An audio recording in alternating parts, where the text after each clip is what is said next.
मैं हूं भगवान जगन्नाथ। मैं वही हूं जो युगों युगों से पूरी नगरी में रथ पर सवार होकर चलता आ रहा हूं। पर आज मैं तुम्हें अपने रहस्य का वो सत्य बताने आया हूं जिसे केवल भाग्यशाली ही जान पाते हैं।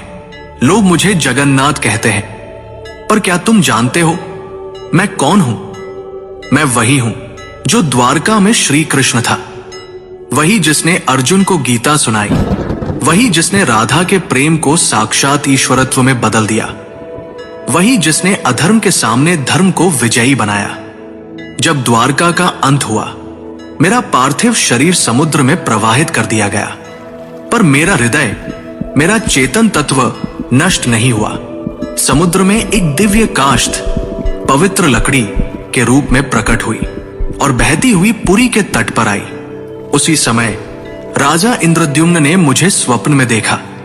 हे राजन, ये कोई साधारण लकड़ी नहीं, ये मेरा शरीर है, इससे मेरा विग्रह बनवाओ। राजा ने आदेश दिया। मूर्ति बनाने के लिए एक वृद्ध पुरुष प्रकट हुए। उन्होंने कहा, इन्हें गुप्त रूप से बनाऊंगा, कोई द्वार मत खोलना।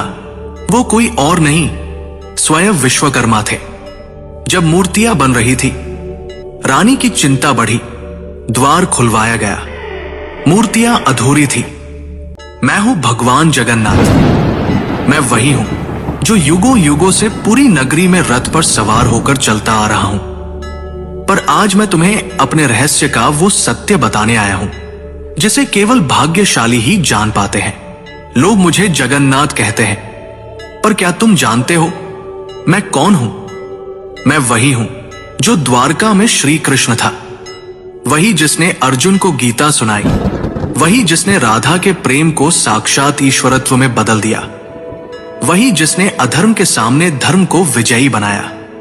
जब द्वारका का अंत हुआ, मेरा पार्थिव शरीर समुद्र में प्रवाहित कर दिया गया, पर मेरा हृदय, मेरा चेतन तत्व नष्ट नहीं हुआ।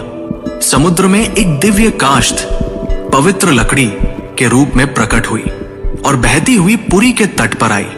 उसी समय राजा इंद्रद्युम्न ने मुझे स्वप्न में देखा। हे राजन, ये कोई साधारण लकड़ी नहीं, ये मेरा शरीर है, इससे मेरा विग्रह बनवाओ। राजा ने आदेश दिया।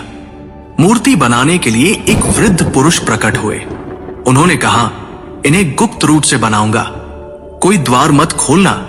वो कोई और नहीं, स्वयं विश्वकर्मा थे। जब मूर्तियां बन रही थी, रानी की चिंता बढ़ी। द्वार खुलवाया गया,